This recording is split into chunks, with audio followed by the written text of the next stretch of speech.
Okay, welcome to the uh, September 2025 session of uh, TAPR and HamSCI technical session.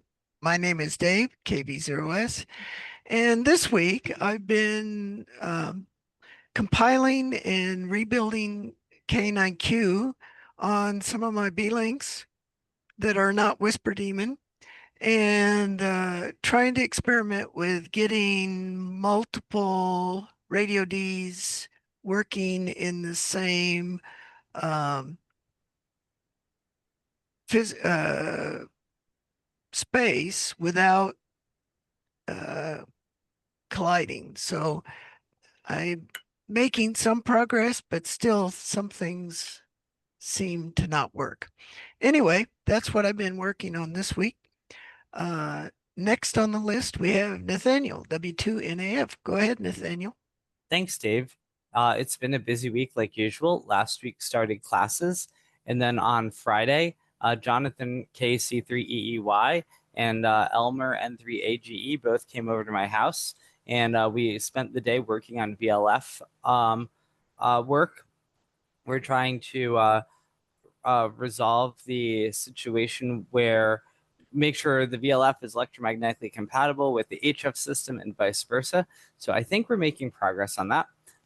We left with Elmer. Jonathan found a filtering solution that is offered by the apps engineers of the DC-DC converters that he has been using. And after a bunch of discussions, we decided the best thing to do was to ask Elmer to try to implement that filtering solution. So Elmer is going to work on that. Elmer also happened to come back on Saturday because he was visiting his brother in Lancaster and told me he was bored to tears and wanted nothing more than to come back and work on my station some more. So they were trying to do some RFI mitigation on the HF system and even installed another active vertical closer to the house. So we have a few different places we can look. Only one is connected to working ARC 888 right now, but I do intend on putting another ARC 888 up in the future. So that was kind of some field work that went on this week. Aside from all of that, I have been working on ordering parts for a larger scale deployment of, say, the ARC 888s, trying to order 25 ARC 888s, 25 magnetometers, things like that, get those put together, and we are starting to stock parts over at the University of Scranton. Some things have gone well. For instance, we got a very good price on bulk ordering 30 Leo Bodner 2-port GPSDOs, and we got them for the original price I had budgeted for the 1-port GPSDOs. And after filling out a whole bunch of FedEx paperwork and customs paperwork, they decided to release the GPSDOs to us without asking for any customs. So those are now on the property at the university. Things are still up in the air with the RX 888s. Back in July, I tried ordering 25 of them off of Amazon, what was a very good price, and that order eventually got canceled. So a couple weeks ago, we tried ordering another 25 from Amazon, and it's currently in limbo, as far as I know. They say we might get it by September 10th. So I will find out this week from Salisa if there's any updates as to whether things are still in process or if they get canceled again. If they get canceled again, I'm not sure what I'll do. I'll probably just go home and cry. But no, but seriously, I will. What I will seriously try to do is continue to look for ways that we can get them. Maybe we order them a couple at a time. Maybe it turns out that the project that Dave Witten is working on and Tom McDermott just ends up happening to get here faster than the RX 888s, and that's just what we can have happen. So all these things are in progress, and I am trying to work with the university too. We have a new associate dean who has a lot of NSF grant experience, and he seems to be sympathetic to my plight of being oversubscribed, and also seems to have interest in trying to help me structure things so that I can get a project manager and things like that. So That is something that's in progress, so we're working on that. And we also do have active things in the works for getting ready for the HamSCI workshop. So hopefully, I've got a meeting about that next Monday. So hopefully, we'll have more information on that soon. And for AGU, we did schedule all of the AGU talks. The official schedule, I think, isn't going to come out until later. I'm not sure how much longer. So just everyone hang tight on that. But we'll let you know as soon as I know something officially, I will let you know something. So back to net. Fine business. Next on the list is Phil, K9Q. Go ahead, Phil. Hey guys, yeah, I've been pretty busy the last couple days. I got two major additions, changes to KNIQ radio that we can talk about if you want. I got kind of tired of hearing everybody worrying about FFT wisdom generation, so I finally went ahead and did what I've been saying I would do, which is to make it a lot more automatic. And when Radio D starts up, it no longer tries to do any kind of wisdom generation, so it doesn't even try to write the wisdom files. That actually simplified a lot of things, but it does log any FFT sizes for which it does not find the desired wisdom. It still logs it and goes ahead with an estimate or whatever is available.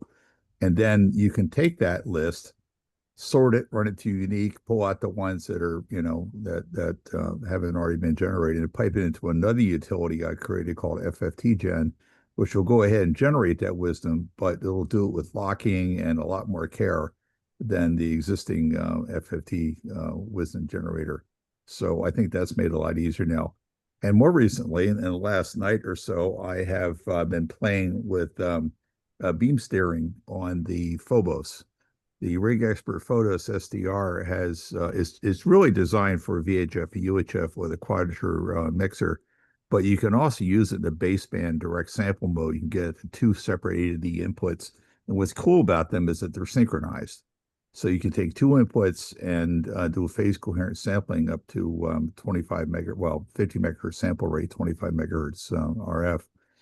And then and now in my code, you can create a filter for each channel that will combine those two inputs in some specified way, amplitude and phase. You can select one input, you can select the other, or you can mix them in some kind of defined phase relationship so that you can now do beam steering or null steering, whatever, with two antennas. So it would be fun to hook up like two loops or something like that, or orient them so they're orthogonal to each other, and then see if I can null out some of the noise around here. So anyway, that's what I've been up to. Back to you, Very Dave. good. Sounds interesting.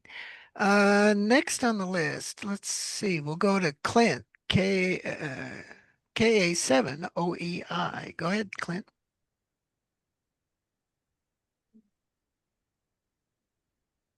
Clint may be busy. He's mic muted. Well, you call people in random order, so they don't know Yeah. they're about to be Well, called. I'm calling him by my participant list. Yeah, well, So, you could have an on deck circle. yeah. Okay. We'll get back to Clint. And then we got Dave Julian, WB9YIG. Go ahead, Dave. Good evening, folks. Not much going on here. I've been beating my head against the wall on a TS590SG that took a near lightning strike, trying to chase down a full ALC problem. No transmit power, but it's going to be interesting. Other than that, just getting ready for the Louisville Hamfest, getting some stuff ready to pedal. So back to the net. Okay. Next on the list is David McGaw in one HAC. Go ahead. Good evening, everyone. Um, well, working on our ground station stuff, trying to get a USRP to be recognized in GNU Radio. Should not be all that difficult, but for some reason they're being balky. And then having a interesting situation with the satellite tracking controller. Um, Ordered one from China, and of course, who knows if it's going to make it here. This is a clone of the Yaesu GS232.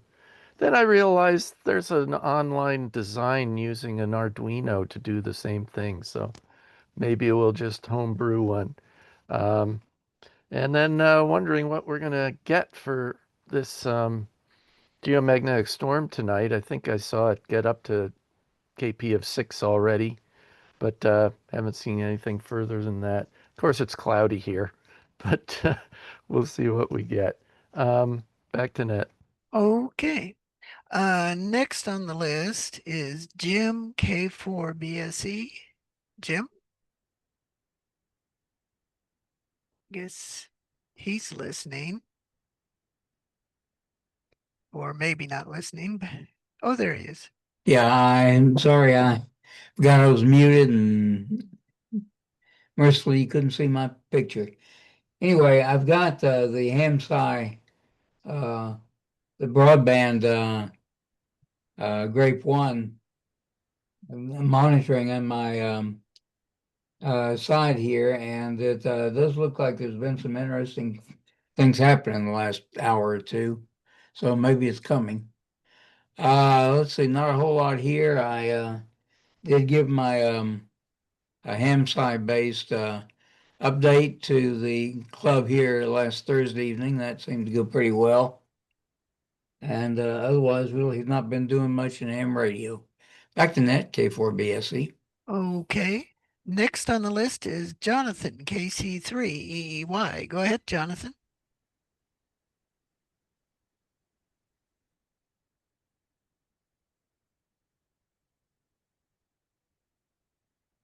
Nothing heard. We can come back to him. Next on the list is Mark VK5QI. Any comments, Mark? Hi everyone. Rob invited me to this one, so hi Rob. Just figured I'd normally I wouldn't be able to attend anything like this. This is currently in the middle of my work day here in Australia, but I'm currently homesick with a cold, so I can make it. I guess from my point of view, we've recently set up a Whisper Demon RX 888 box out at one of our remote sites. So that's currently running up with Whisper Demon and also the WWV monitoring as well. It's a broadband monopole on a very big hill. Has takeoff in pretty much all good directions. Reasonably low noise. So that's currently running. Background on myself, just so you don't, as a bit of an introduction. I'm at a radio operator since about 2011. Day job, I work in the HF radar area. Some of you may know Manny Cerveza, who's given talks at previous HamSCI conventions on FireLap. He works two offices down from me. Okay. So we talk regularly on FireLap and things like that. And I need to do some work getting PyLap working with the more recent versions of FireLap at some point. As well, because I use PyLap a little bit from time to time when I'm trying to avoid using MATLAB. So yeah, that's pretty much it from me. So yeah, anyway, yeah, background is in HF radar. I do work for the Australian government stuff in that regard. So yeah, that's it from me. Cheers. Yep. Welcome and appreciate. Come back anytime you want to. Yeah, hold on. Thank you, Mark. I really appreciate that. And yeah, if you're having trouble with PyLap, let me know because I can be in touch with the student who worked on it. And I do know that it kind of fell behind with some of the updates that happened with FarLap. So it would be really nice to get that resolved and working again. So I'd be very interested in that. Thanks.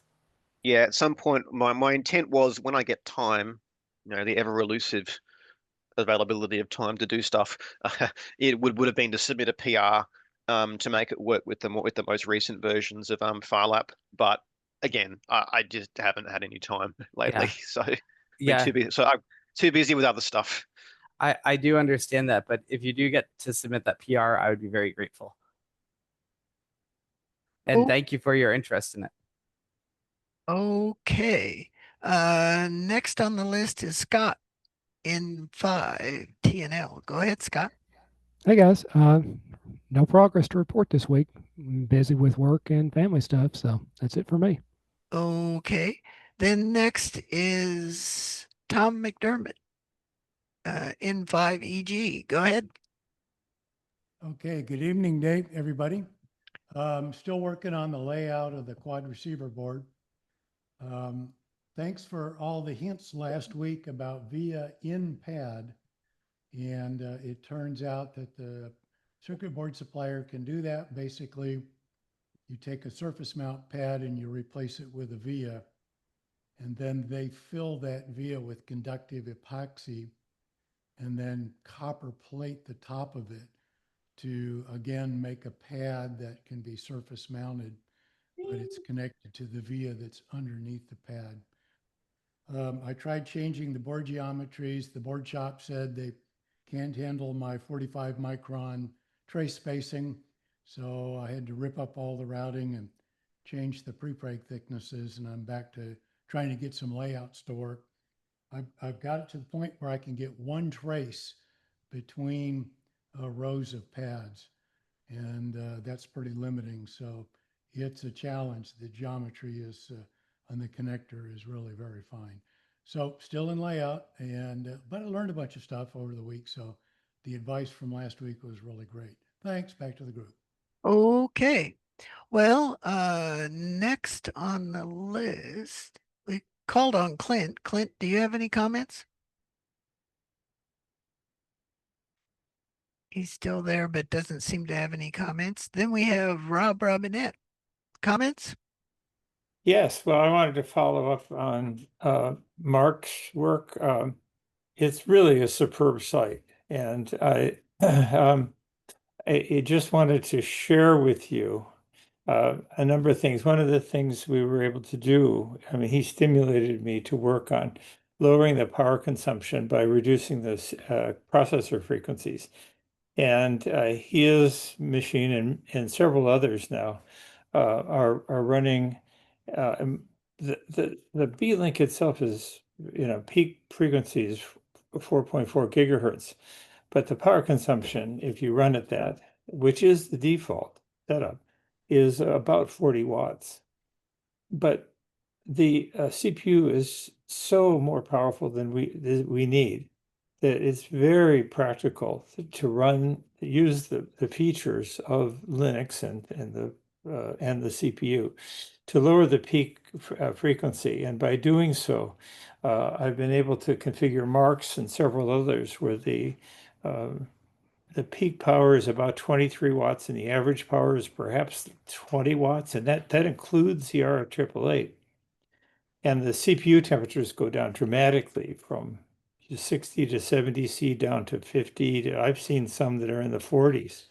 I think so I think that this is a good thing, especially for solar powered and other sites or locations like Mark's, which is inside a container on top of a hill and metal container up there where it could get quite warm. So that was one thing I learned from working with Mark, is how to reduce the power consumption and speed. I'm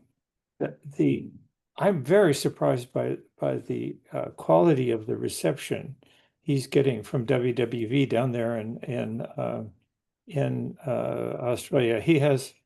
I'm going to share the PSWS upload page. Don't forget, it's probably Hawaii that I'm receiving, by the way. I'm sorry. I'm Not probably always. receiving Hawaii. You're primarily Hawaii, but you can hear the male voice. So on your, if I listen to this, so you hear both. You can hear both the female and the male voice. So you're getting reception from both transmitters. And of course, in your location, it's primarily Hawaii, but not always.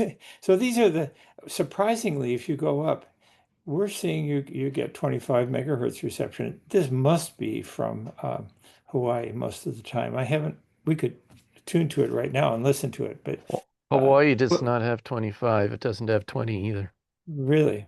Well, then this is coming from Fort Collins. Yeah, we need to do a much better job of really disambiguating these stations, because I think Wynn showed that there were times many times when he was receiving WWVH and not WWV over in the UK. And so I don't think it's as straightforward as we would like it to be. Well, again, the side tones are the key, and someone who wanted to work on processing the 16 kilosample files could extract the, what is it, 400 and 500 hertz time side tones, which are unique to each of the transmitters. So you could disambiguate it, but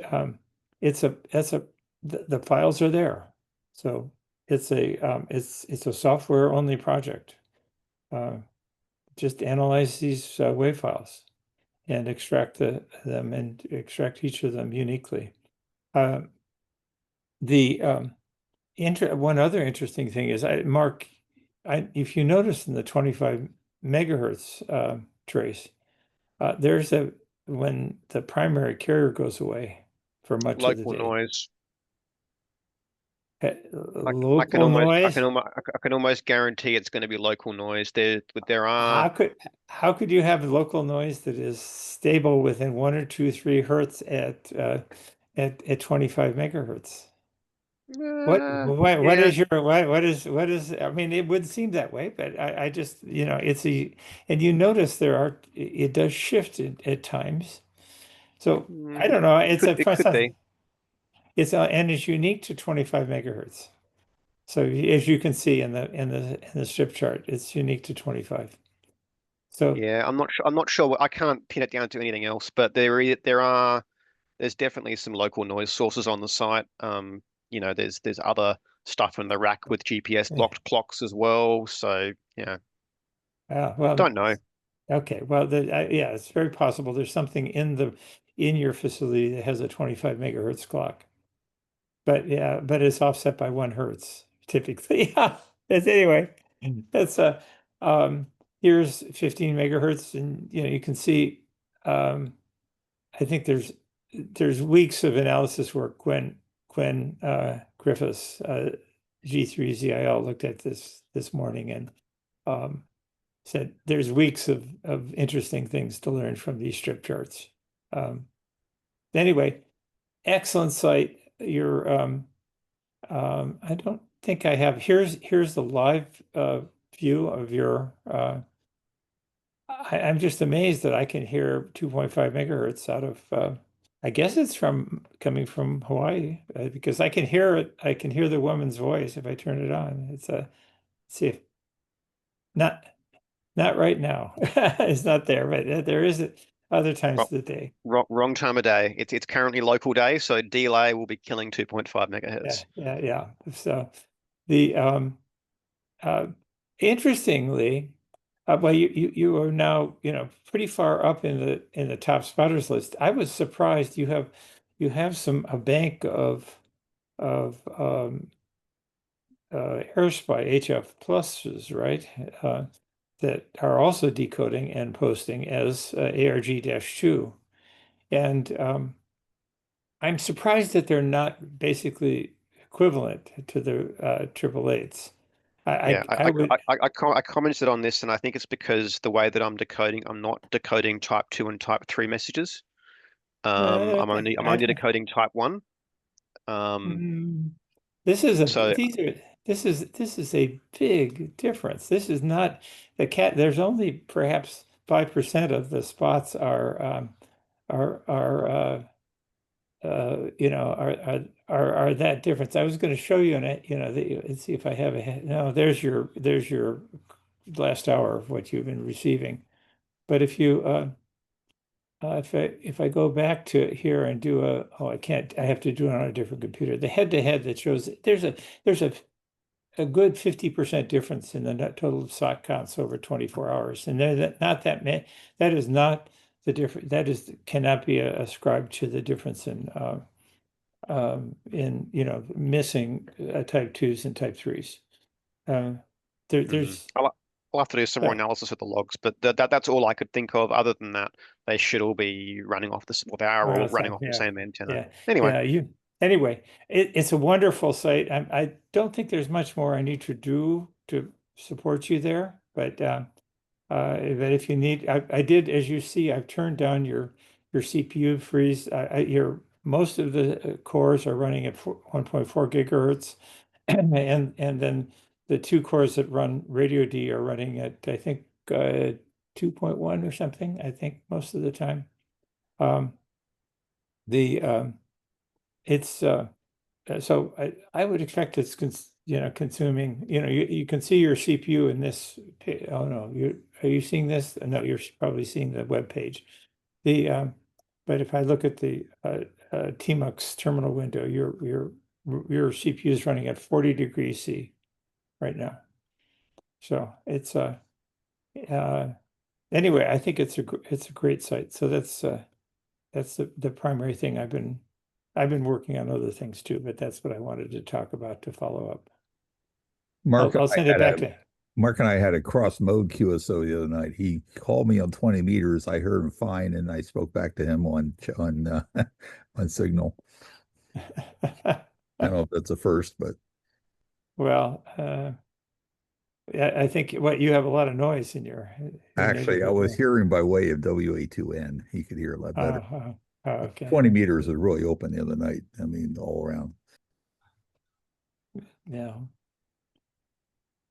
Anyway, that was educational and very rewarding. That antenna that you have, the J-pole, is that design posted someplace, Mark?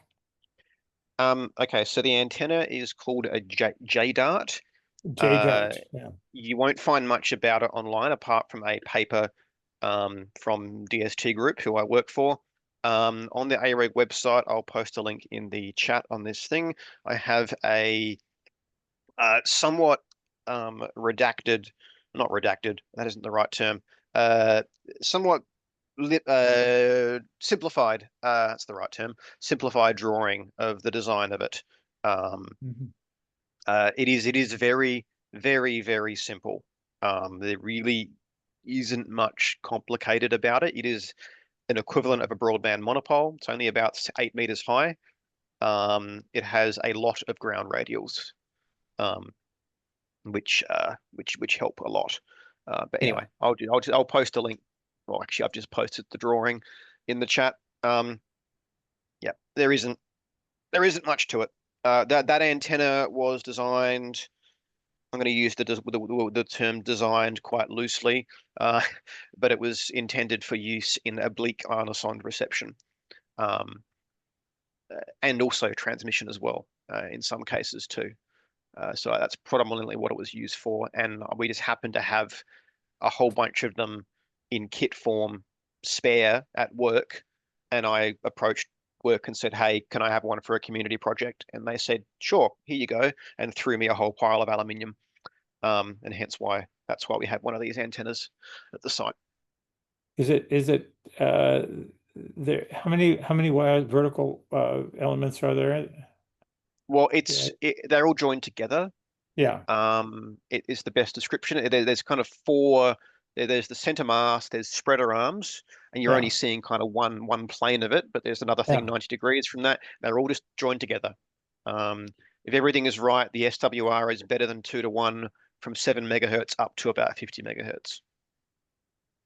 Now you're not listening on 6 meters. No, well, it's the wrong kind of antenna. Well, I am. There is a separate receiver up there on 6 meters, but there are other problems at that site on 6 meters. There is actually a local 6-meter noise source. We are co-located with a wireless ISP who has a whole bunch of stuff running up the tower, which is where we're sitting. The antenna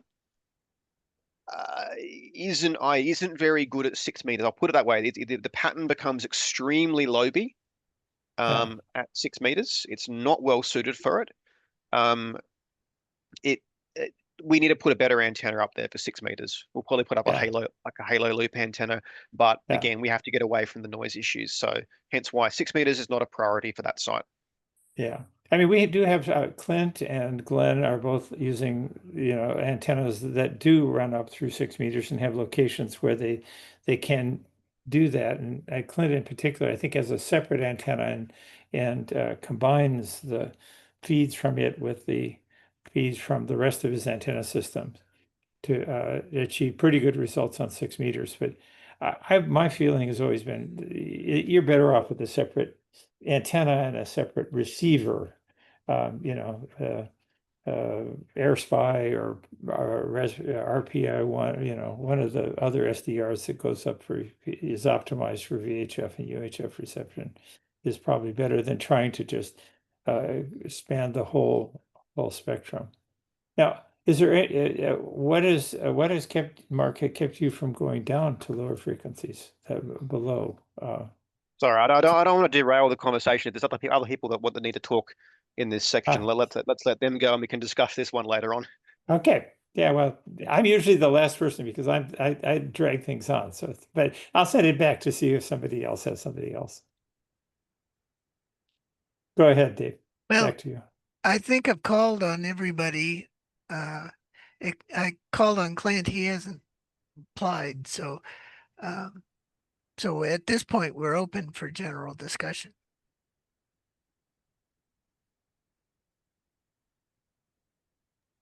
Anybody want to talk about my stuff? We have to hear yes. All right. Phil, please let us know All right. what Well, you've I been up to. basically summarized it. And up until now, it's been a real pain generating FFT wisdom for KNIQ radio. I put a message into the log saying you should run this command, but I finally have semi-automated all that. Instead, it simply logs each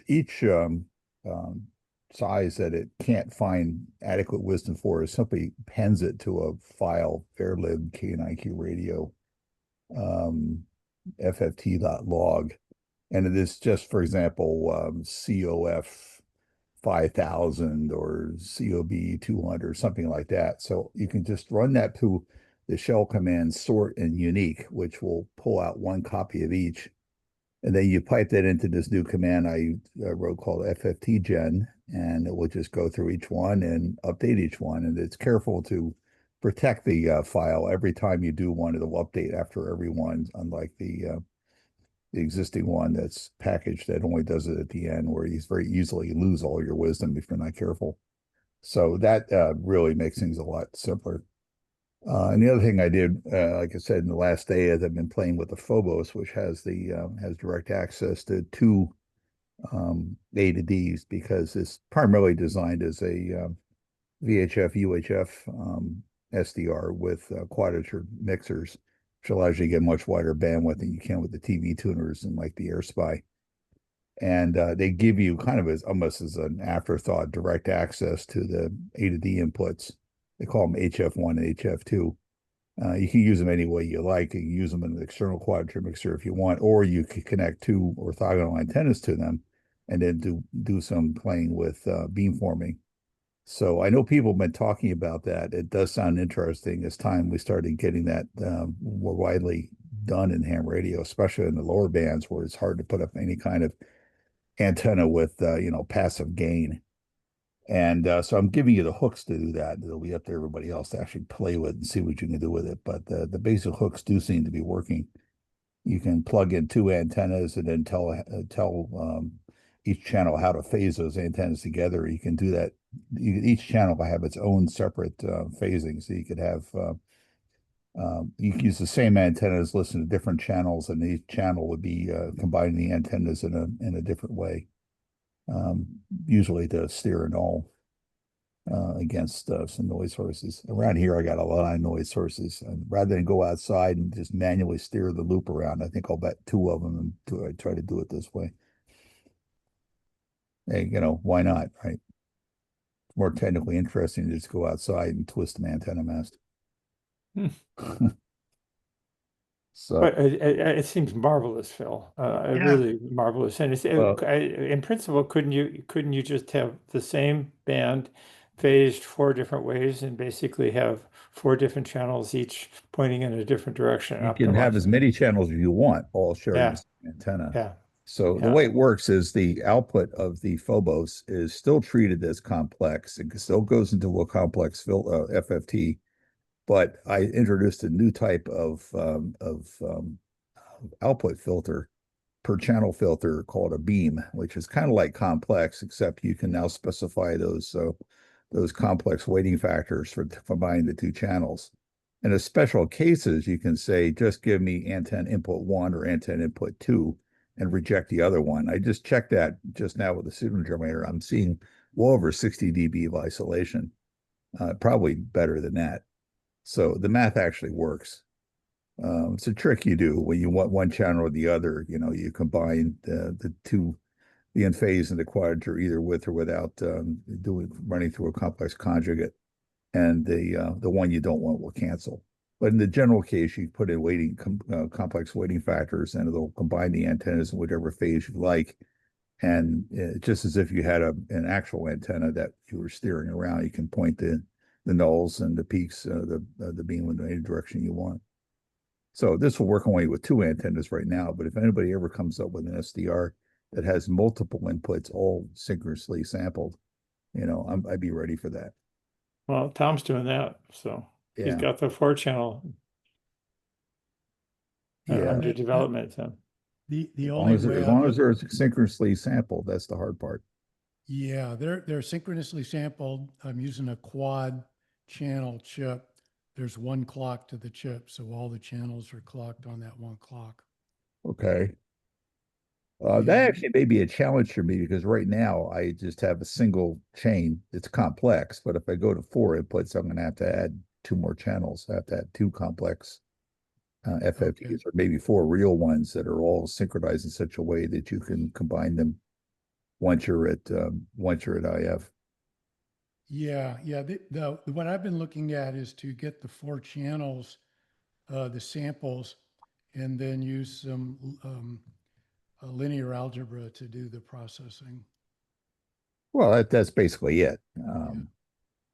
There's a trick where you can use a complex FFT to do 2 real ones, and that's basically what the trick that I'm using. Okay. Yeah, this needs complex for every channel. It basically takes the eigen decomposition of the samples covariance matrix and then allows you to search for the correlation between the antennas. Yeah. This might actually be a very handy thing for hams that live in high noise areas like me. Although if it's all directions, I'm not sure I can do anything about it. But if you've got a couple discrete directions, and Yeah, this the math should be able to do it should be a super resolution direction finding method, meaning it should achieve a degree or so of direction finding accuracy with 4 antennas. yeah. Well, even with 2 loops, I think it should be able to do. I mean, a single loop is pretty sharp when you spin it around, so it should be able to do anything that you can do mechanically by turning an antenna. Yeah. The technique will work with omni antennas. Basically, it looks for phase differences and tries to null out all the phase differences. Oh, sure, yeah. If the omni antennas are separated by some meaningful distance, then yeah, that should work. Sure. Well, anyway, people have talked about it enough here. I figure I'd make a step towards actually supporting it. It's only 2 right channels right now, but it's a step. Yeah, it'll be useful if I can ever figure out how to lay out the board. The Phobos is a nice SDR. It's a bit pricey. It's $400, and it comes out of Ukraine. They did say that their factory got bombed recently, but they're back in business. I can't imagine running a business over there right now.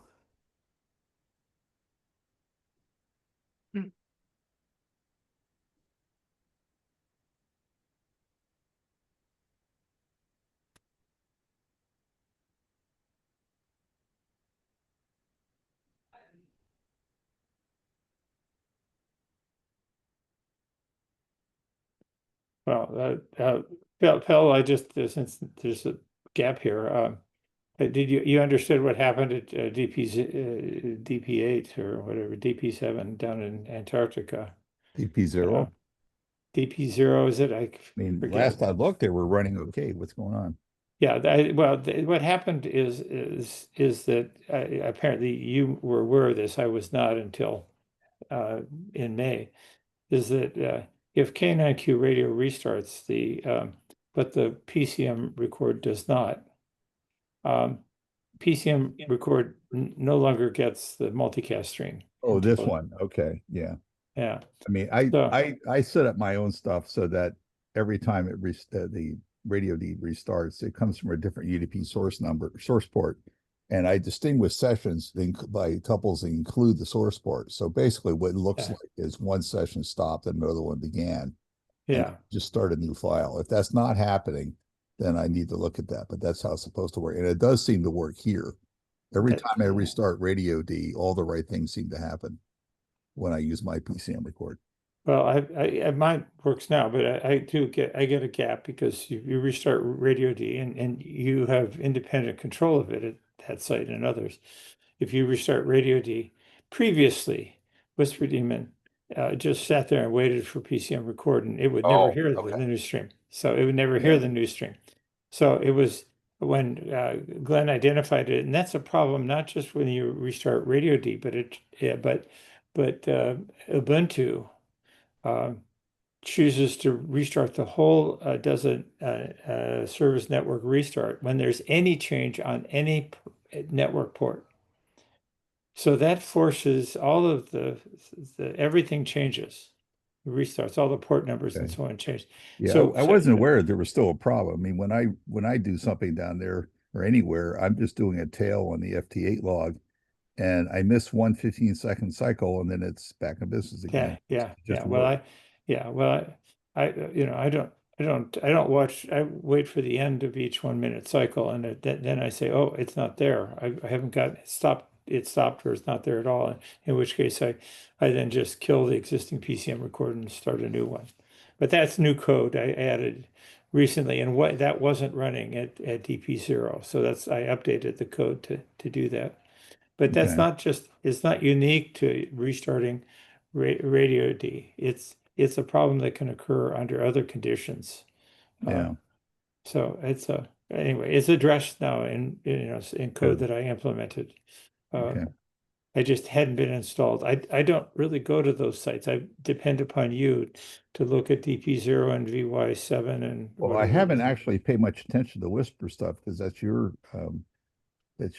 turf. I've been just looking at FT8 and FT4, Yeah, mainly yeah. FT8, Well, and I making probably sure should that's have. running. Yeah. Well, I did put quite a bit of work into making sure that Whisper Demon runs independently of Radio D and the other and your services. Yeah. So When I there was restart Radio D, I mean all the songs start restart, of course. yeah. And you're of course free to do that at any time. It's just that older code of Whisper Demon didn't recover from that. And now it does. That means I should go look at up at VY0 and Yeah. make sure Hey, that Speaking of monitoring all this stuff, I mean, Whisper seems to have a well-defined little segment of each band, and it doesn't seem to be expanding outside of that. But FT8 is all over the place. This weekend, I noticed there was a big contest going on. The way I noticed was two big spikes on the spectral display on K9Q Web. I said, wait a minute, I haven't seen this one before. It's definitely FT8. So I went around and started adding 90 kilohertz, 14090 and so forth to all the sites that I managed, and started, bringing in huge numbers of spots for this contest as long as it lasted. But all this stuff seems to be ad hoc. If anybody knows of a better source of sub bands for all these activities, let me know. I'm actually tempted for FT8 and especially FT8 to just start decoding the entire data portions of the bands. I mean, it doesn't cost that much, and that way I'll just catch everything. yeah. You're none. I mean, your HFDL thing is probably the most CPU burdensome thing you've added. I mean, there's so many of those bands, but even there's Yeah. they don't. And again, I do it by just grabbing a whole section of band rather than individual channels. Yeah. No, that seems to work quite Although well. the channels are well defined and don't change, and they're published for FT8. There seem to be all sorts of ad hoc contests and de-expedition bands, and I kind of like to know what they are. But I guess I'm to the point now where I'm just going to give up and decode everything, or try to decode everything. Well, I think we have plenty of CPU cycles to do it. Plenty. Yeah, like right now at DP0GVN, I am seeing CQ from AI4AR at 7048. kilohertz, which I thought was outside of where FT8 operates, but I must be catching it. I must be looking at it because I'm catching it. So yeah, there's a lot of ad hoc stuff. Phil Gladstone first put me onto this. He was starting to play around looking at other segments and found all sorts of stuff between the cracks. Mm-hmm.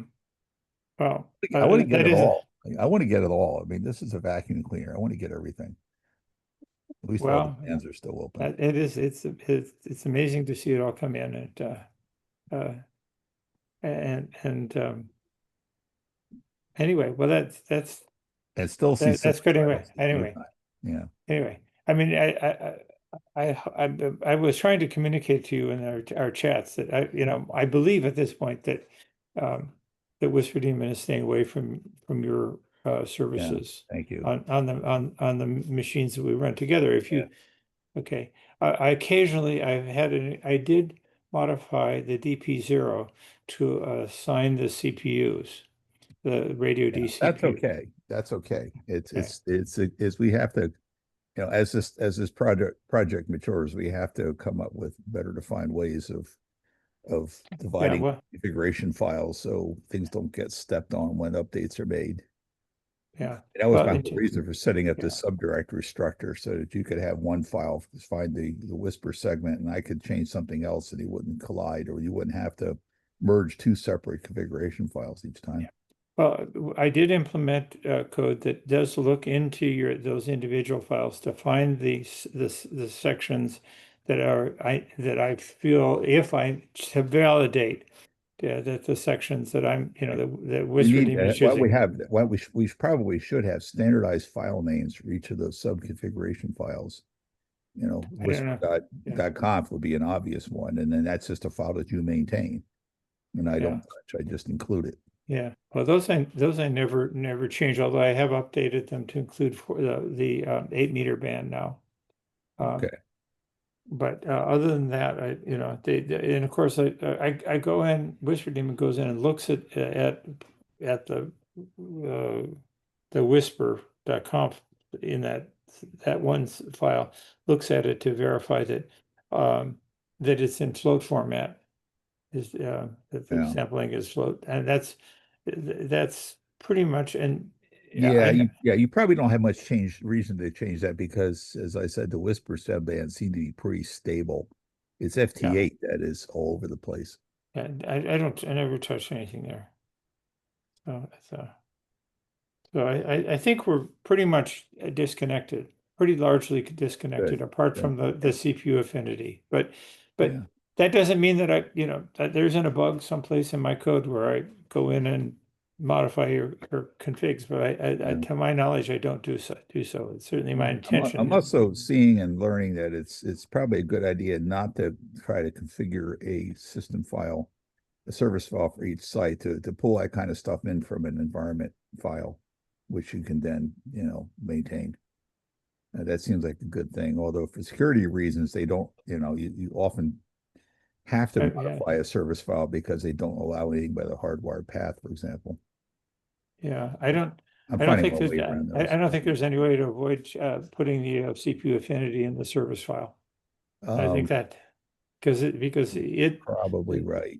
Yeah, system CTL makes those CPU assignments.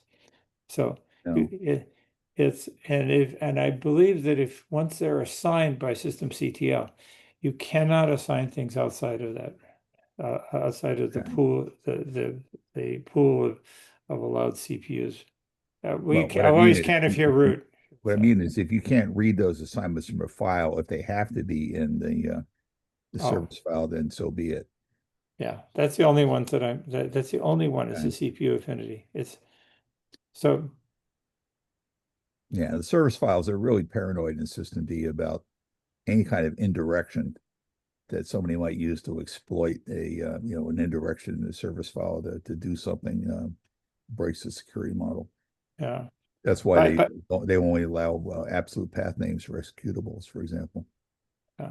But by the way, I take to heart some remarks you made last week I am working, and part of my server stuff is to work to disable password logins on the Whisper Thank you. daemon user, Thank you. as you suggested, and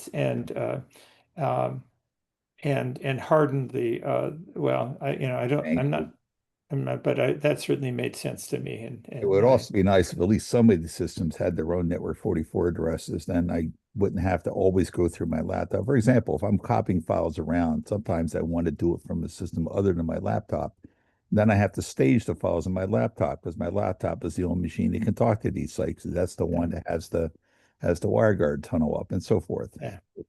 If these Well, sites just get network 44 addresses, you can just SSH to them like any other system on the internet, and it's a hell of a lot easier when you're doing well, as I say, if you're welcome to do that on the machine Zero Energy. All You right. can set it. You can set up 44 addresses, but but then you really become responsible for the network Well, security yeah. issues. I mean, and if it's only SSH and the password authentication turned off, I just don't worry about it. Yeah. Anyway, let me know if you do that. If All right. on I server will. should I do mean, it. Okay. Yeah. and you But you can try it out too. yeah.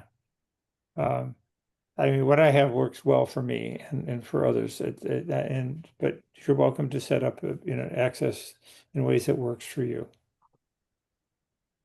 So,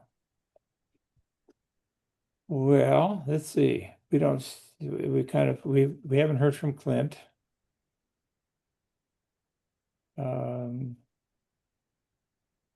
And Paul's not here tonight. CXC, I don't see him. I don't see Paul here. No, he's not here. Paul, by the way, Paul has posted to his site and to Whisper Demon that he has this super cap device now available. Yeah. And for that,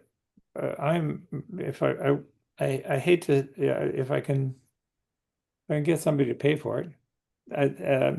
I think it's a good idea. I mean, at least in my experience is that I've had situations at KPH and elsewhere where there are building UPSs, and there are fairly Clint recommended UPSs, individual UPSs, and even so, there are occasions where the B-links will get into a situation where you can ping them, but you can't SSH into them. And the only way you can get access to them is to PowerCycle. Now, there is a watchdog feature in the that I could turn on. There is a watchdog CPU and a watchdog service that could be enabled on the B-links, but I'm not sure that would actually detect this that error state. So I'm not inclined to enable a hardware internal watchdog on the It devices. probably wouldn't hurt, but it probably also wouldn't help you. Yeah, I don't think it helps. If the system responding to a ping, but you can't SSH, that's usually something like the system's run out of space or some other application level thing, and the kernel is running fine, the network stack is working fine. Yeah, that's been it's either been run. I don't think it was run. It wasn't a run out of space situation. I mean, if you're really concerned about remote accessibility, you could set up some kind of watchdog that says unless you SSH in within so many days, it resets. I mean, yeah, you need to do that regularly. It's called a command. I mean, you got to have a power a power controller that you can depend upon. And I haven't. I did that at KPH. Well, the concern is what I was just talking about. The system would reset. Well, if the kernel is up and running, but something like the file system run out of space or something, of course, if that's true, then you're gonna have a hard time fixing it anyway. But yeah, I had a my ultimate backup at KPH was to have a Wi-Fi controlled power outlet, but they got hosed and they lost their configuration. Yeah, I used to use one. I pulled it out so far. We use the West Mountain radio. Well, I use one of the West Mountain radio 4005Is on our remote site. Is that they're DC not cheap. or AC? That's DC, and the B-Link is running off a 12 to 19 volt boost converter with filtering on both input and output. the West Mountain radio units, while I think they're pretty absurdly priced, they have been very reliable. I haven't had any problems with them, and I also like the fact that I get current monitoring, voltage and current monitoring, and I can set a kind of a software fuse set point as well. So you can say, okay, if it draws more than 4 amps, you know, trip Yeah. out the channel. Yeah. So I'm currently waiting to get a second one of those because I've currently got too much stuff ganged up on each of the outputs. But they are that their production timelines seem to be shifting out ever further to the right. It was the end of June. Now it's the end of September until I can get another one of those units. Is this a rig runner? Yeah, it's the 4005i, and as I said, they Yeah. are like I could do the same. So I could do a very similar thing for probably a fifth of the price, but Yeah. I don't have $280 time. US. I just found it. $280 US. It is a little pricey. Yeah. Yeah. By Yeah. the way, Mark, the B-Links run just fine at 12 volts. In fact, I've Yeah. running mine at 10.5 volts and it works just fine. See, I'm running three on if I'd four. known that 6 months ago, I wouldn't have bought the Meanwhile boost converter. But Yeah. anyway, it's in there now. It's It's running fine, and yeah, it's and you've got the RFI. Well, Obviously, the you only, have the it only suppressed. caveat to that, as we've discussed, is that they might be generating a little more heat because the higher current through the converter might be generating heat. I did notice that when I ran I was using my bench power supply, and when I ran the DC through a power pole distribution box, the system wouldn't come up at 12.5. The B-Link would come up and then reset itself, because what happens is during the BIOS phase, it runs the CPUs full on and they draw 40 watts for 2 or 3 seconds. And there was enough ohmic loss in between the cabling going in and out of the Anderson power pole distribution panel, that there must have been enough ohmic loss at 4 amps, at the 4 amp draw, that the voltage dropped too low. So when I connected the my bench supply directly to the back of the B-Link, it powers up no problems at 12.5 volts. Peak power draw is about 4 amps, and then it settles down to about 1.6 amps. This is with Whisper Demon running and the AAA attached, so it's something like 19 watts as baseline. And then when the CPUs fire up every 2 minutes, it goes up to 1.8, 1.9 watts for the 20 seconds or so while they're running. So the average power draw is probably on the order of 20 to 21. I measured when I had a higher, I've been setting the CPUs, Mark, yours I set to 1.4, and I think 2.8 maybe, I forget. No, 2.4, because you're running 64 megasamples. The CPUs are so idle. Even the FFT is pretty idle. So I that's so probably idle could. now. I'm planning on adding a lot more stuff onto that onto that Well, machine okay. at Well, some point. okay. Well, in any case, if you want to look, you can adjust it. Just look in your whisperdemon.conf file, and you will see there's a Yeah, line. I saw it. So at the moment, the Whisper Demon tray out there is drawing 1.65. So it's drawing 22 watts kind of in idle and peaking up to about 29 watts. Mhm. Is what's Yeah, going on, and that's it, and that's being fed at 13.4 volts yeah, from our DC / battery system up there. In terms of UPSs, our UPS is a 13 point something volt LiFePO pack sitting across the 12-volt rail. yeah. Well, 13.4 volt rail, so we get about 100. It's about 110 watt hours.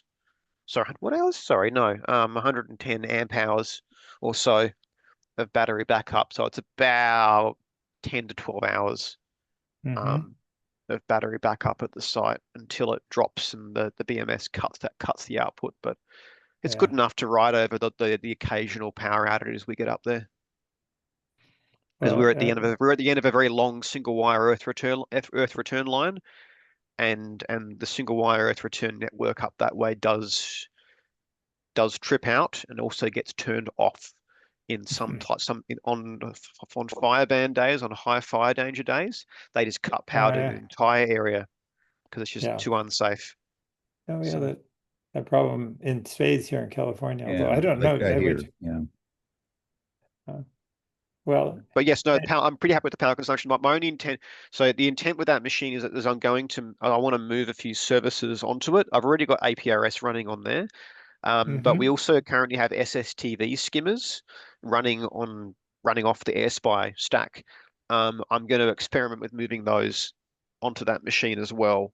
Those are a bit CPU hungry, so I may have to bump up the CPU speed on those. But until I try, I won't know.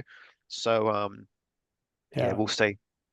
I try to keep the core one. The only time critical processes in the Whisper Daemon part of the system are the radio DFFT and proc Sure. threads, and those are confined to core 0 and 1. So it's Well, actually, nothing is time critical, because nobody's listening to it. All that matters is that the buffers are big enough that it can run eventually, before the next. That's if you're This is listening. If you're trying to do WDV recordings and sample No, accurate, no, same thing. As long as you don't drop any samples, as long as it ends up on disk without being lost, yes, as long as you don't drop not any real samples. time in that sense. Yeah, you're right. Um, But Speaking of timings, when do we expect the PSWS WWV uploads to occur? Because I thought I should have seen the data from the 1st of September by now, and I probably don't seem not. to see It's it. the way it works is that I wake up every half hour and take a look and see if there's a candidate date of it wakes up. It doesn't look at today's set of recordings because they're not done, obviously. So it looks and says, okay, I look through all of the recordings that I have, and I leave, and Whisper Demon leaves behind a marker file to indicate that it's been successfully uploaded. So it quickly finds out if anything is, and then it goes in, if it finds one that has not been uploaded, it goes into a very time consuming, on the order of maybe it takes an hour or more to go through and validate uh, each band's 1 minute long wave files. So there's 1440, should be 1440 1 minute long wave files. But How do I tell how do I tell that that's currently happening? So, for example, it's now there's just okay, past +2 Zulu, and yeah. I haven't seen any data on PSWS for yesterday Yeah, yet. So okay, well, if I was on there most recently, there's a log file. If you cd that takes you into the Whisper Demon wave files, the archive, and there's a grape upload daemon.log file, and that's the grape upload daemon is the one that, so if you tail on that or less it or whatever, look at that log file, and that log file is the one that tells you what's going on with and has gone on in the uploading process. So okay, so it says okay, so uploading our DRF directory tree at the moment. okay, so it's almost there. I do limit the up. I only run it in order to not overload the system, right? This is, what it does is it goes through and decompresses. Well, actually, it doesn't have to do that. It runs socks, has socks assemble one 24-hour long. Wait a second. No, I don't. I think what I did is it goes through and individually runs the wave pack to verify that the WZ file is valid. Then it looks at let's see. I don't think it actually does any. It runs socks on it to make sure that it has the right number of samples. And after it validates, if it's corrupted, if a 1 minute long file is corrupted or missing, and that happens if you reboot the machine, then it substitutes a soft link to a single 1 minute long silence file, floating point silence file. So Yep. so that process of going through each band, so there's 1,440 files, 1 minute long files. There are 10 bands. So you're going through 14,400 files. And that takes some time to validate them all. And then after it gets done, then it has to run SOX on each of those. And SOX takes those as input files and creates the 10 hertz wide, 24-hour long wave file that is uploaded in that DRM package, DRF package is uploaded. So there's 10 of those 20. It does leave behind those wave files, so you can see the 20 the wave files are still there in those directories. So you can Yep. see them, and there's a sox.log file that shows if SOX encountered any errors. You could look and see. Typically, the SOX files, sox.log has to be empty. And so that's the process Yeah, that yeah. So what I was trying to find out was whether it should have happened by now, but it appears like Yeah. it's happening at the moment. Yeah. So that's fine. Yeah, Because I was yeah. curious to see what we were going to see during when the G2 kind of storm started. Okay. Well, and you won't really see it until, it's Yeah. I think it takes 2 or 3 hours for that process to occur. And for uploading itself, I limit the upload bandwidth. It's configurable, but I think I limit it to 100 kilobits or something. So it can take Aha, 15 or that will be why then. Yep. okay. Still It can take currently 15. uploading.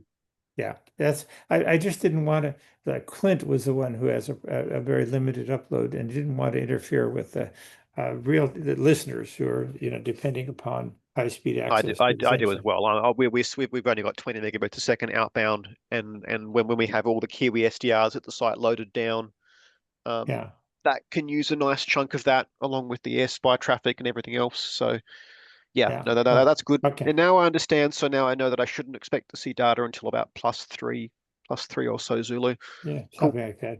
Yeah, Yep, happy with that. Oh, good.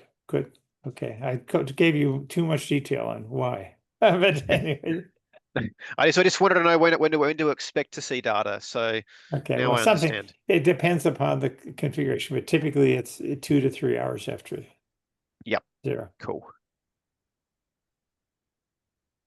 These rig runners look nice. They're pricey, but they do a lot too. Oh, they're really nice, and like we've already approved spending to purchase another one. They also do a 1RU version with like 10 or 12 outputs or something. They're even more expensive. Yeah, I'm looking at that now. Yeah, like they're really, really nice bits of kit. They're just stupendously expensive.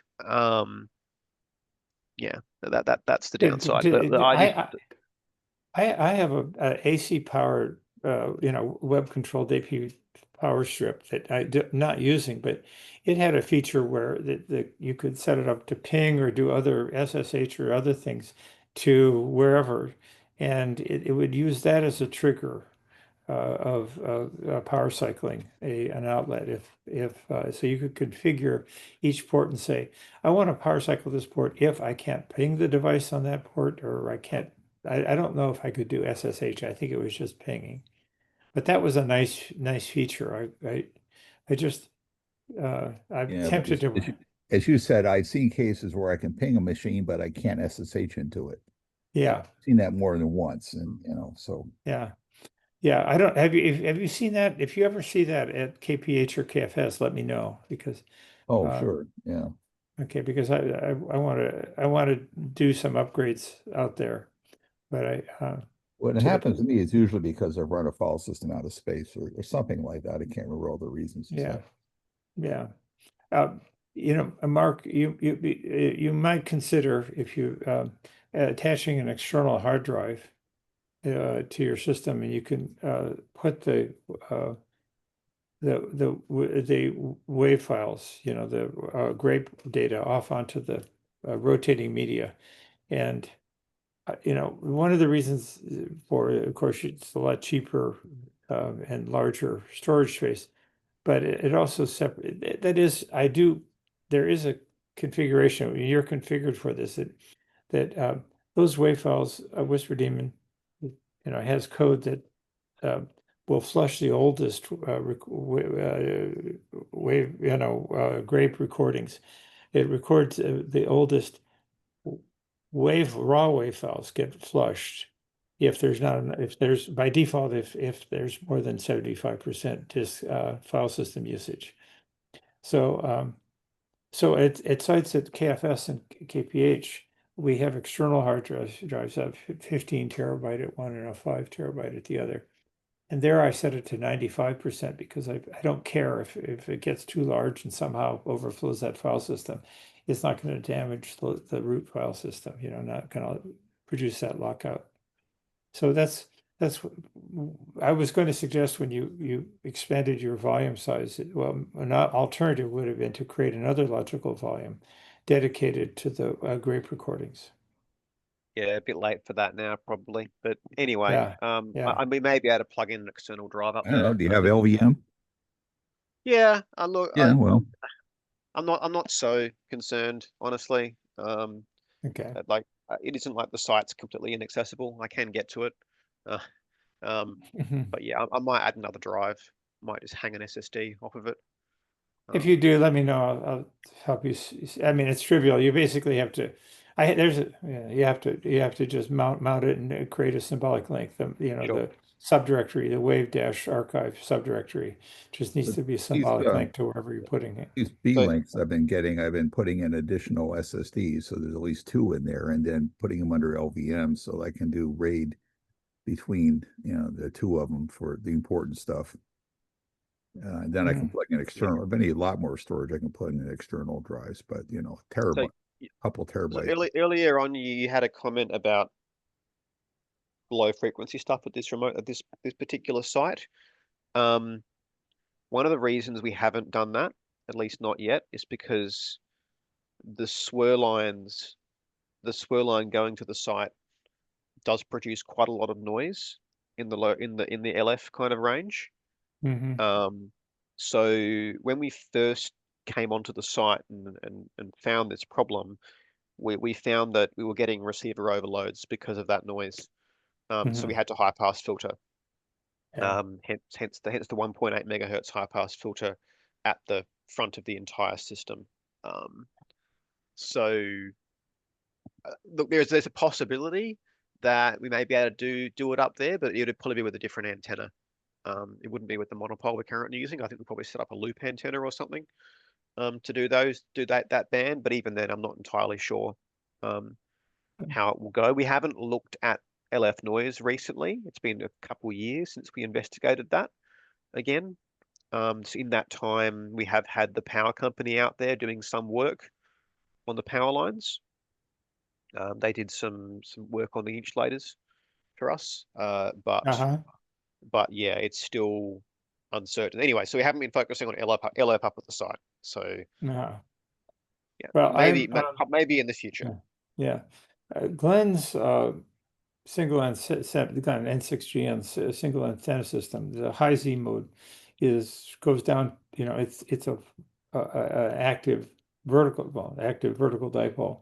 And it goes down to 1 kilohertz. And is relatively immune. I mean, obviously to ground loop induced noise ingress. Of course, there's noise out there. It's propagated noise. Can't get rid of it. But it's Elmer, I think, has had great success with it in a pretty noisy environment there on Long Island. So he isn't with us tonight, but that's something you might consider. It might be appropriate for as an experiment. I don't know if you're familiar with Glenn's work on his antenna system, but he and Elmer and N3AGE have been experimenting with that. I mean, we're not using it for the DAISY system. You know, you can, as you've done, you know, a careful monopole, carefully placed and utilized monocle can be just as good as the vertical, but the vertical dipole. But it might be a useful thing to consider at your site. I mean, the other area is a great. Any antenna we install has to be incredibly robust as well. Yeah. That site experiences 120 km/h winds quite regularly. It's on top of a big hill. Yeah. Like it gets huge amounts of wind acceleration up the hill. The site's been hit by lightning once. Yeah. Not our antenna, thank God, but we're on. So the site that we're on is it used to be a microwave relay site. Yeah. So I've seen the at least picture. there's a few photographs around the place of it, but yeah, there Yeah. used to be a TV relay system, and there's a big tower on the site. Not huge, but a reasonably big tower on the site. That tower's been hit a couple times, and we survived that because we have a fair amount of protection between the antenna and our receive systems.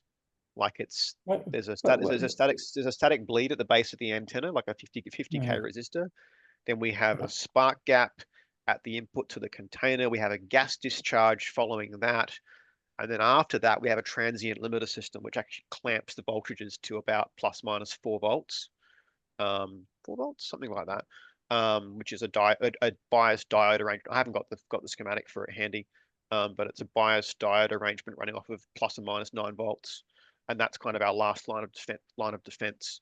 And we pretty much, the site got struck about a week after we installed that transient limiter, and we think if we didn't have that in place, we probably would have popped something downstream. But then, of course, it goes into the distribution amplifier, and that in itself is pretty robust as well. So, hence why we think we managed to survive a lot. And so the net gain of your system, is you've got that Motorola amplifier 23 dB or some gain amplifier feeding up. It's about 18 or something like that. Uh-huh. And the net gain through the distribution amplifier is approximately 4 dB. Mm-hmm. Thereabouts. Like ideally that should be 0, but it's not. Yeah. It just worked out that way. You've established, I think you mentioned in one of your posts that you've verified that disconnecting the antenna that at 30 megahertz signal noise level drops by 6 dB. So your antenna noise limited. Oh, totally. Right? Yeah, I use the term externally noise limited. But it's the same thing. We're not limited by at least in I was talking with Phil about this the other day, actually.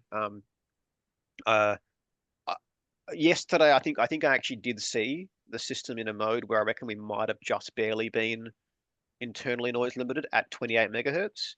But I think if the gain was just a little bit higher on the VGA, it probably would have been fine.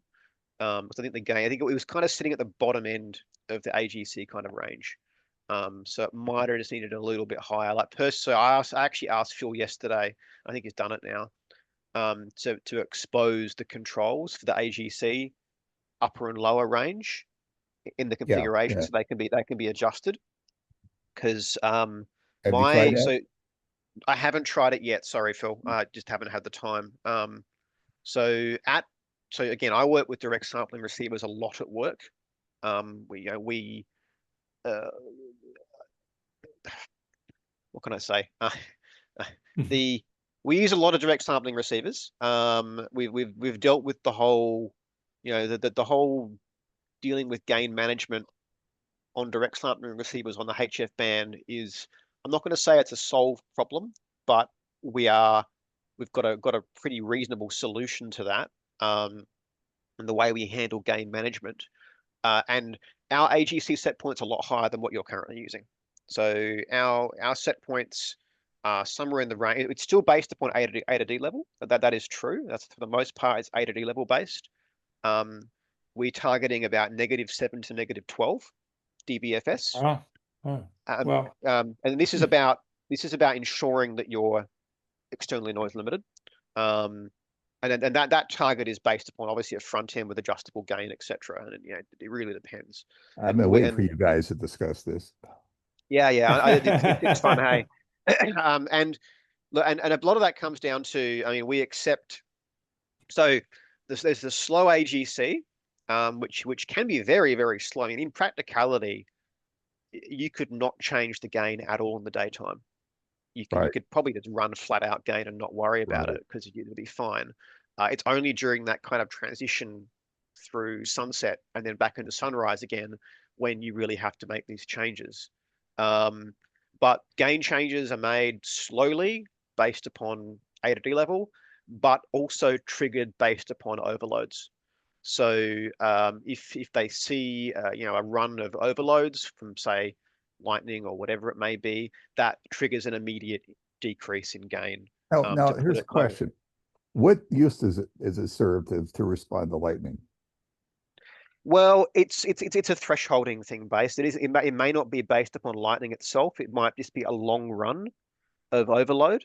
And again, like the other way around it is, just set your set point lower so you don't overload in the first place. And sure, that could be fine. My point is well. that lightning, if it's anywhere nearby, if it's not actually blowing you up, it's going to be an extreme overload, but it's going to be gone very quickly. So what use does And that's the point. That's the point is that you have to set, a counter overload. So if you get a certain number of overloads in a certain period of time, then you would start considering winding back the gain. And exactly how to set that number, I don't have a good now, number well, for lightning that. usually trigger that because you really only want to do this if the levels really are too high for all signals, not just momentary nearby impulses. Yeah. And it is a challenge, and this is the kind of the part of the it's not completely solved problem. It's kind of like you can kind of make something which works most of the time. Because It's also like if the input were always Gaussian, right, which it would be if you have a whole bunch of distant sources, many of them all adding together, you're going to get Gaussian because of the law of large numbers. The only time you won't is if you have a very strong nearby transmitter or something like an impulse generator like lightning. Other than that, simply going by the A to D level would be enough. I mean, that's enough. Yeah. That's enough to prevent too many overruns because we know the properties of a Gaussian random number, right? Yeah, I'm just not sure that the levels that I was seeing yesterday on my station were. I'm not entirely confident that I was externally noise limited at the top end of the band. Right. And but the again, other argument it's a I will trade-off. make for Clint, since he's not apparently listening, is his argument is that there's no point in cranking it up past a gain of about what was the number, 24 dB? 20, it's 20, well, certainly at 20, above 20, from 20 dB of gain to 34 dB gain, the noise figure improves Flat. by less than 1 dB. Doesn't change. Right. Yeah. So, and by cranking it up there, you were actually throwing away margin that you could have to these momentary overloads. Right. I mean, look, it's a 16-bit A to D. You're not really worried about dynamic range of the A to D. You're really worried about you might not be. We've seen it. We've seen scenarios around here. I mean, admittedly, the receivers I'm talking about are in different antennas, but there are cases where you do exceed the dynamic range of that size A to D. You need all the instantaneous dynamic range that the A to D has, is what you're saying. Yep. Okay. It does happen. It doesn't happen all the time. It's like it's a smallest percentile I thing. guess it could. Okay, that's a valid argument. Yeah. Yeah, I have SOX. You can see in the log. You can see SOX reports measurements for each for the high water and low water in each. I think it's 50 millisecond window, and I rarely see more than 45 dB range. In the WAV file recording, so they easily fit within 16 bits. I mean, they fit within eight bits. So the WAV file record. I'm thinking about the kind of the overall HF spectrum hitting the Right, receiver. right. That's Yeah. what I'm That's where the talking dynamic about. that's where the dynamic range issue hits, right? Right. This is Yeah, it's that 16-bit hitting Right, the receiver, right? right. So That's why you use a shelving filter, so you don't squander all that instantaneous dynamic range too much. and well, and that is definitely a completely valid approach to take, and that's what we do at work as well in some situations. And again, it comes down to the antenna as well.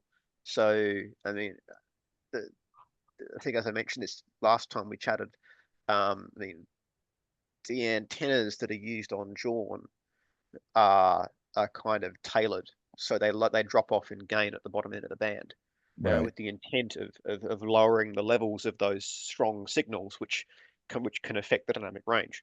right. That was the point of them. Now, depending upon and the other way around it, other way they solve the problem in those receivers is they just get rid of the MF band entirely.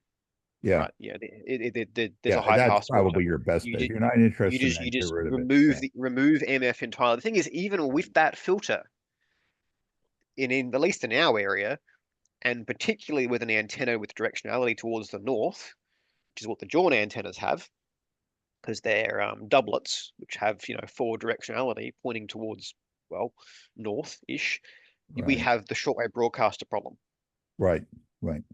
and that's where certain times of the year, certain solar you hit the issue of exceeding the dynamic range of the A to D, Yeah, and that's where you have to make the call of, put in a shelving filter is an option, or you accept the fact that you've got to wind back your gain, and you'll become internally noise limited at the top end of the band, which may not matter because if it's that time of the day when you're getting these massive signals, there's probably no propagation at 30 megahertz anyway. So does it really matter? Hmm.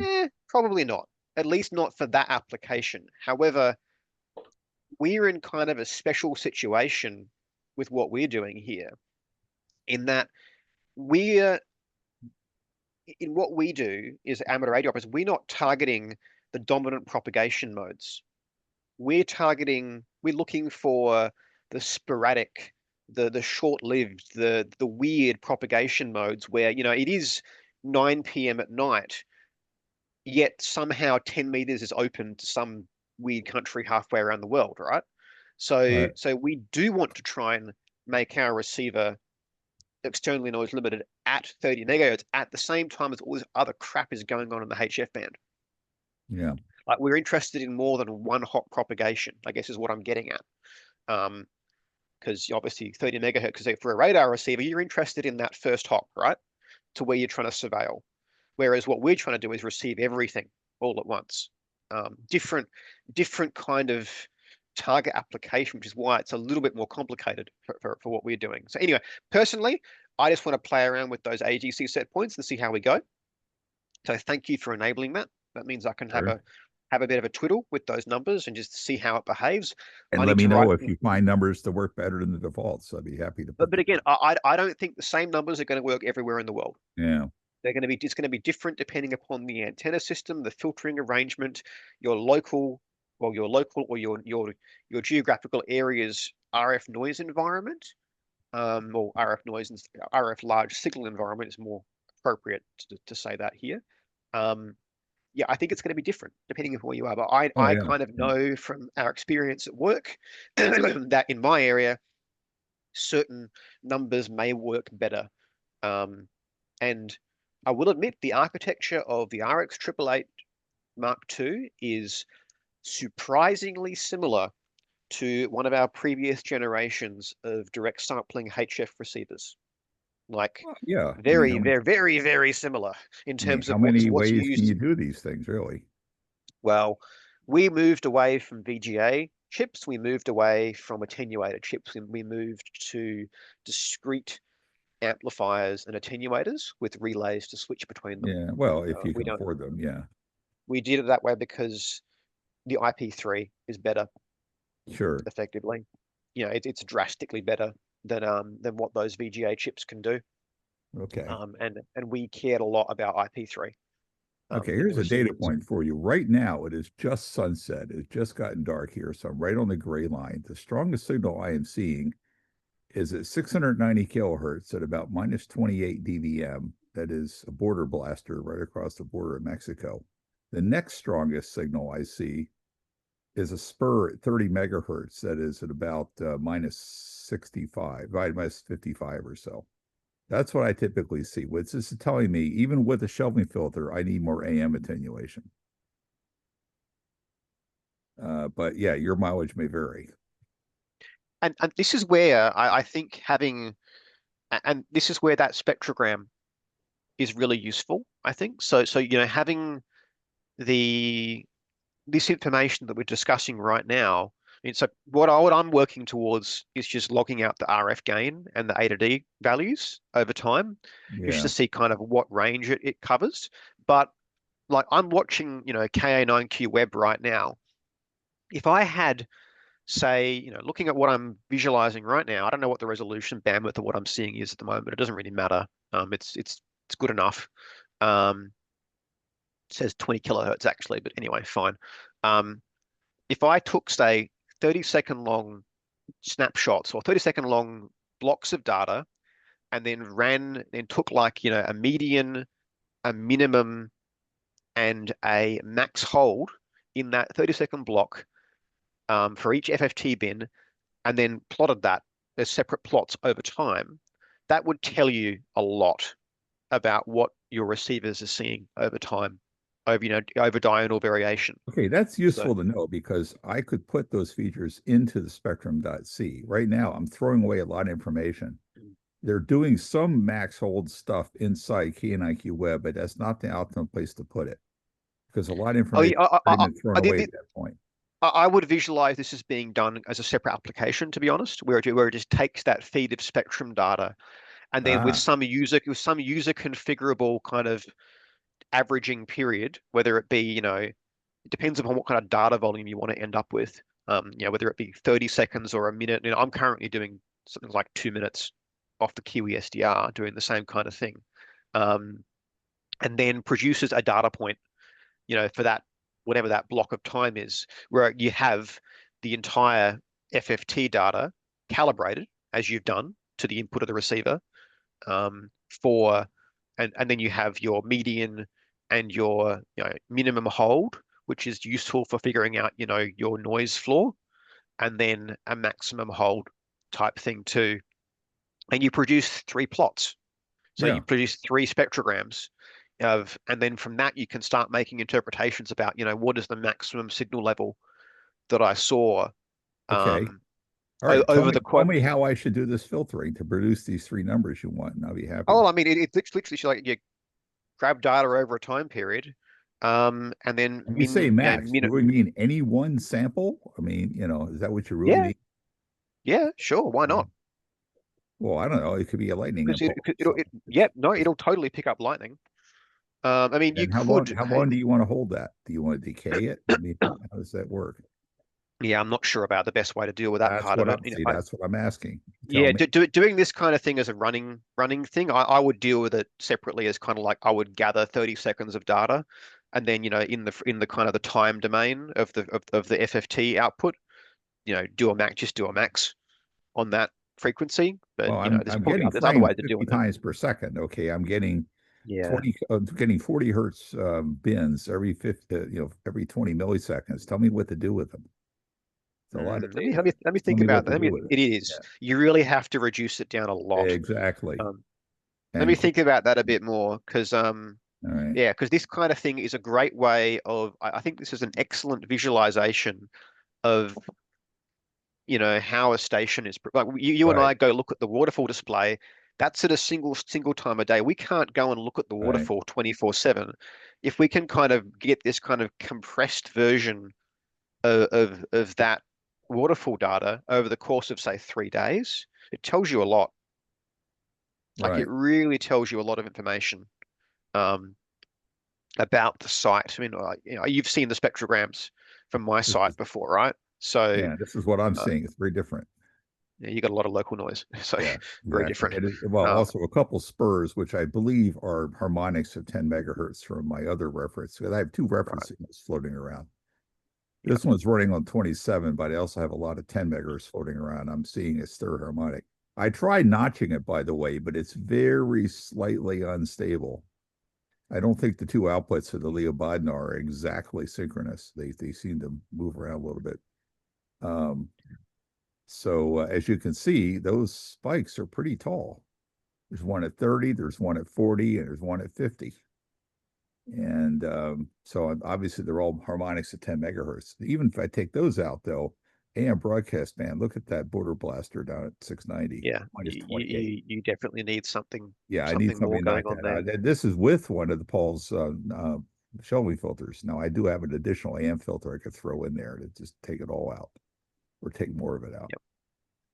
Anyway, the whole spectrogram idea, it's a matter of something Yeah. to collate the data and produce, like, every, say, half an hour, you produce an image, like a PNG of the Right, last 3 days worth of spectrum, right. and then that can be pushed somewhere for display. Um, it's just incredibly useful. I mean, Yeah. you can see the effects of solar flares. You can see, depending upon the time Oh, I resolution. saw the one you had. It was very interesting Yeah, because you depending upon did the show time both a peak resolution, and you an you could average. Yeah, see like, if you get the time resolution, if you want to spend the disk space and the resolution to increase the time resolution, you can see solar radio emissions as well, sure. and which is amazing, right? But now usually I only see those in like one or two time bins because I've got my resolution pretty low. But Yeah, you do it right, and then you could actually see that kind of stuff. And we've got all these receivers out here, which, unless you're watching the waterfall at the right time, you're not going to spot this stuff. yeah. So anyway, something to think about. I've got So to yeah, head I off just want to actually. show you this looks very different from what you showed me at I Yes. think it was Sunset. You had these big clusters, It each one for of the me shortwave broadcast bands. it's about 12 Zulu, so it's about 3 to 4 hours after sunset is when it's the worst. Yeah. Oh, I'm because yeah, all the shortwave stuff, and you saw you could easily see in your one the clusters each one of the shortwave broadcasting bands. Here, I don't see the higher ones so much. I'll see 49 and 41 meters and 31 meters really stand out. But I also have very high noise levels that you can see. hmm. And your high noise levels are also going to kind of set the dynamic range of your receiver, Yeah, right? right. Limit So, it, so you, right. So yeah. yeah, Whereas if you've got a very low noise floor, then, well, yeah. Let me different zoom in here and story. I'll show you what I'm having to deal with every night. I mean, just look at all this crap. I got to walk the neighborhood. Somebody's got to have a fluorescent light to leave on all the time because I see that all the time.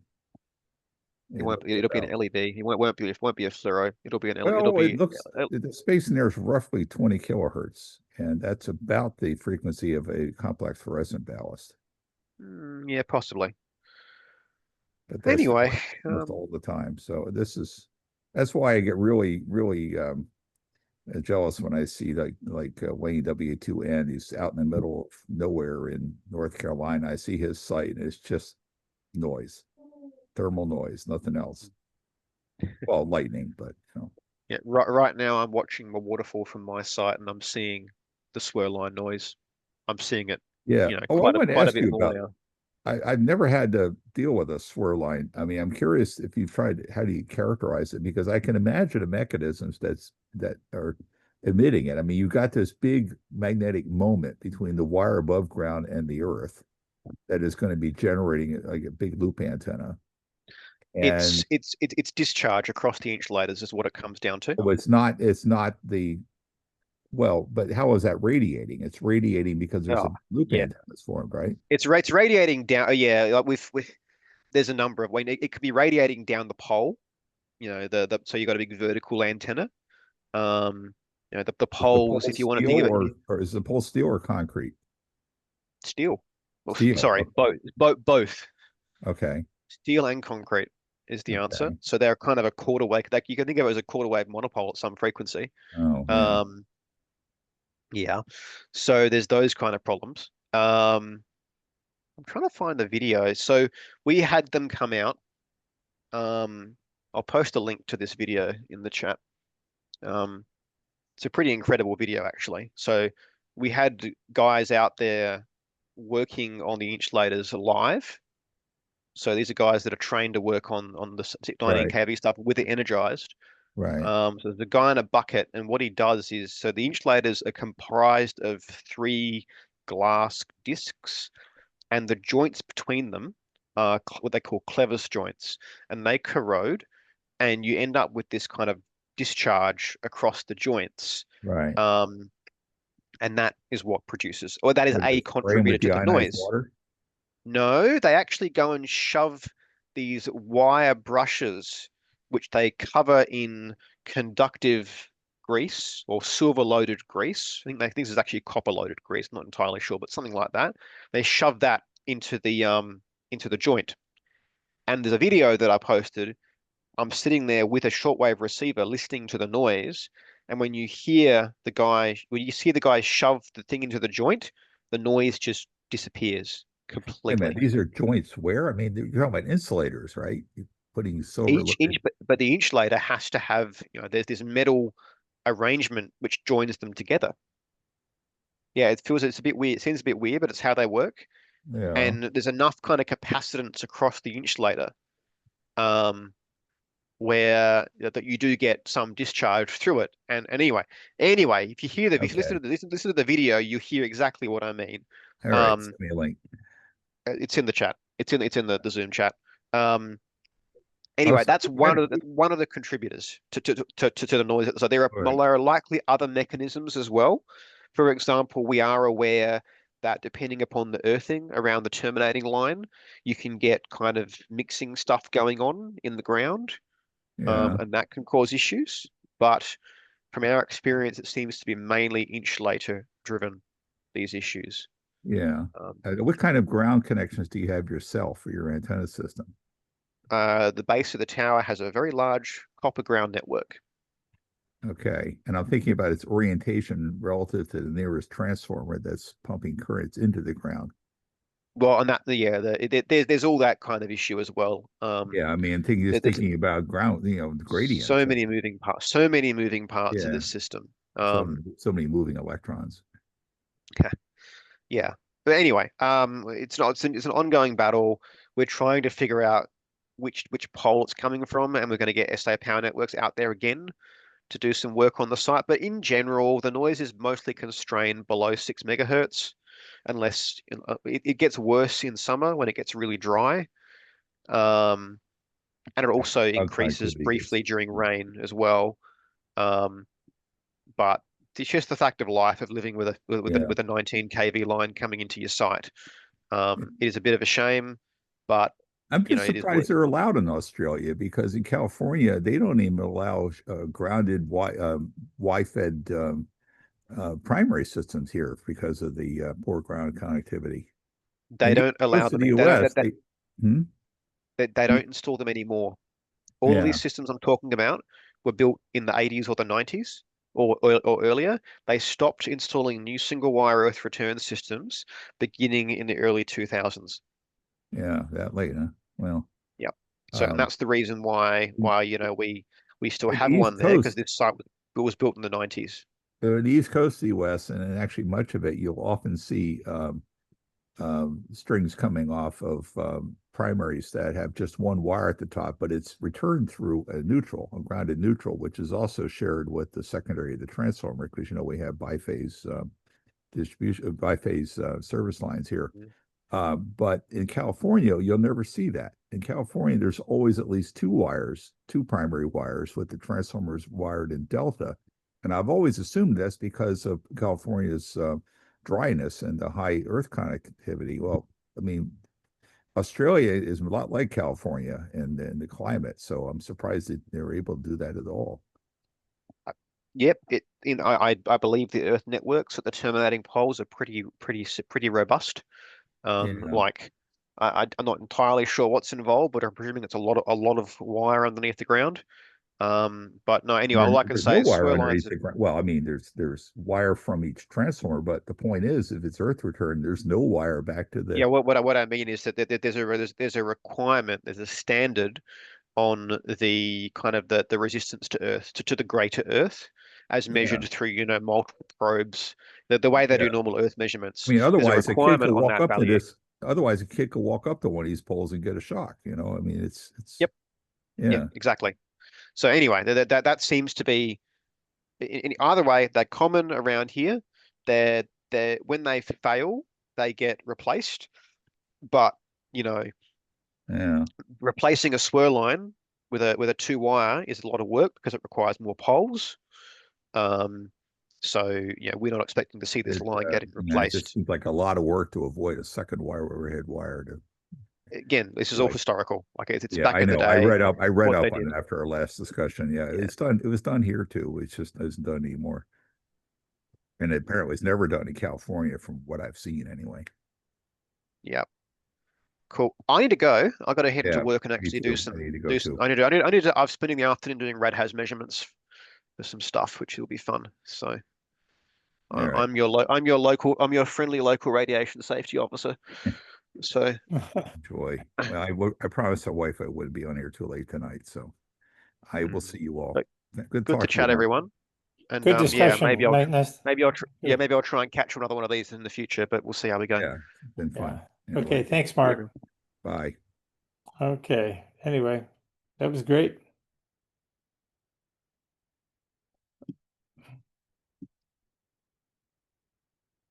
And Clint, did you ever show up?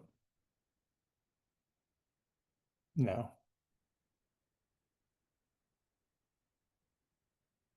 Okay, well, I'm going to bail out unless somebody has something for me. For once, I didn't do most of the talking. 73 all. Okay, take care, Dave.